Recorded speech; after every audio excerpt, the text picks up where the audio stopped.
Hello, puppet friend. Nice to see you again. It's been a while since I've uploaded the first part of how I turned my wife into a puppet. So much time, but so little change.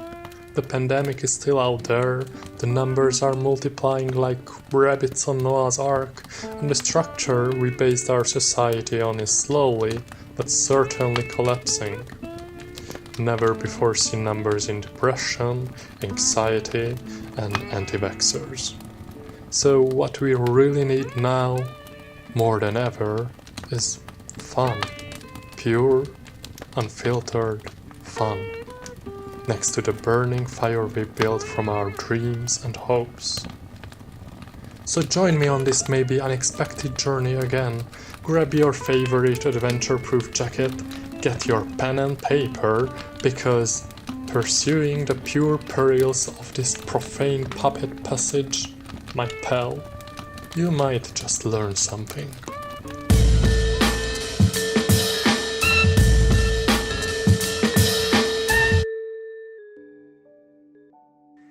So why I haven't followed up episode 1 yet, reasons are plenty, and the puppet was sitting on a shelf mostly. But today we won't focus on the excuses. The work must go on.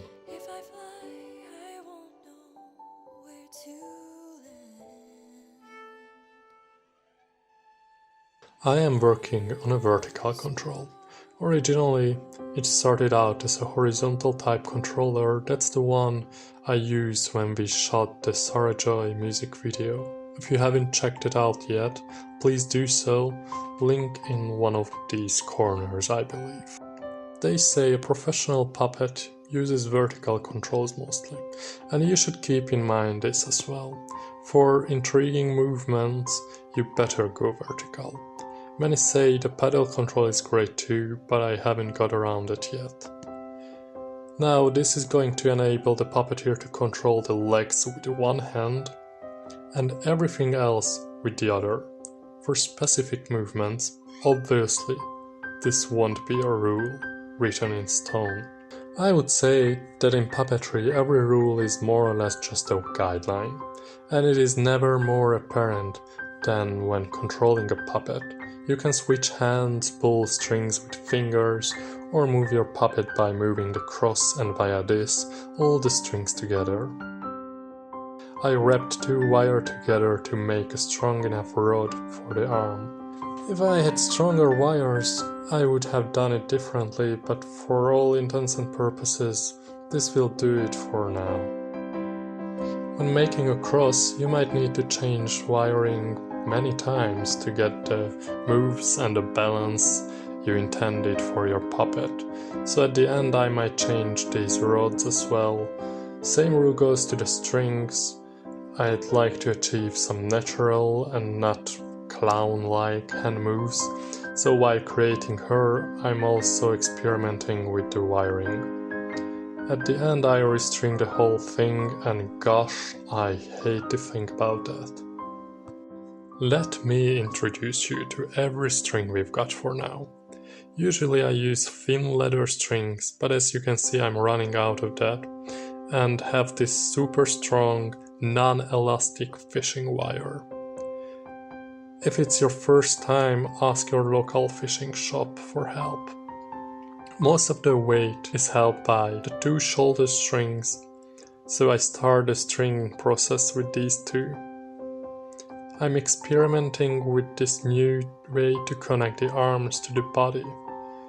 This enables me to do some mind-bending things, just for fun. I would say the second most important strings are the ones for the head. I'm using 2 strings to hold the head up, and I want the natural position to be somewhat forward. This way I'll have the ability to give it nice side moves. The puppet's head shouldn't just move side to side, but have a sort of circular move. This time I wanted to add this spectacle. She can bob her head, moving the chin and the top part opposite directions, and all I need to do is to use my thumb. this is what every horror movie doll does. This is also the reason why puppets get a bad rap, but I like it. One string is connected to the lower back, making it able to crawl or bow, whatever you need. Right now I have one string for each legs. They give me a simple way to make her walk. I may just give her a few additional strings for different movements, because she's a dancer, but that will be revealed as I get there. When not using the legs, I can put this part back here. This is held by a nail, but many like to use magnets to keep it on the cross. As you've seen already, the arms are controlled by these ones, connected to the wrist hand area. I'm pretty much unsatisfied with this. Let's fix it somehow.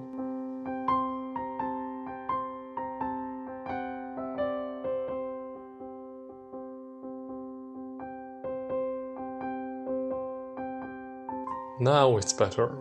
As you can see, I'm just using this one hole that I drew in the middle of the hands, and the movements are much smoother now. Did I forget something? Oh yes, we have the blinking eyes again. I believe I talked about it last time, so here's a link for you. Go check it out if you haven't seen it, then come back. It's basically a lead weight mechanism inside the head, but I'm also attaching a string to it, and it's controlled by my pinky. With this mechanism, really every finger of the puppeteer has something to do. To counter it, I want this cross to hang on the puppeteer's hand. I'm simply counteracting gravity here by adding something to here.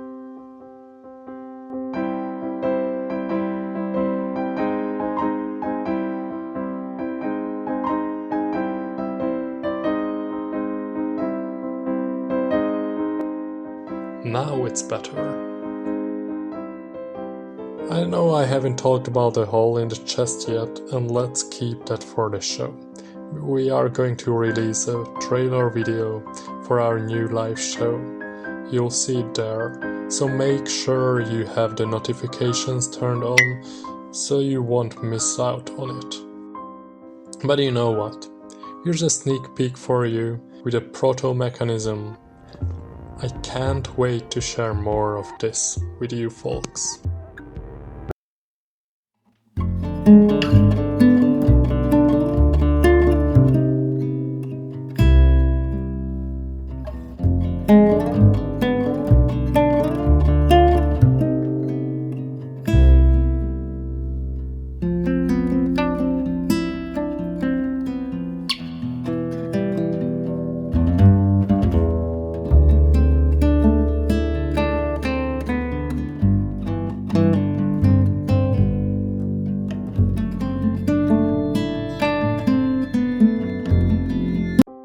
So as I said, the mechanism we used for Feel It in My Chest was a lot different.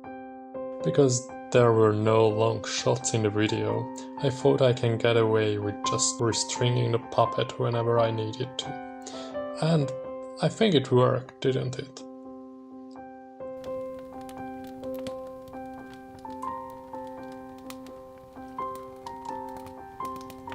Well, puppet friend, I really hope you learned something today. If you haven't, go and unsubscribe. If you were to subscribe, however, that would give me more hope and joy in such amounts you couldn't imagine. I could make more fire of that hope, and believe me, it's still quite cold. Leave a like, all that jazz. I'm also being told we'd be really happy for any suggestions and questions in the comments, so we here at Harkels Puppetry can make more videos for your needs. Wouldn't that be precisely, purely, perfectly posh?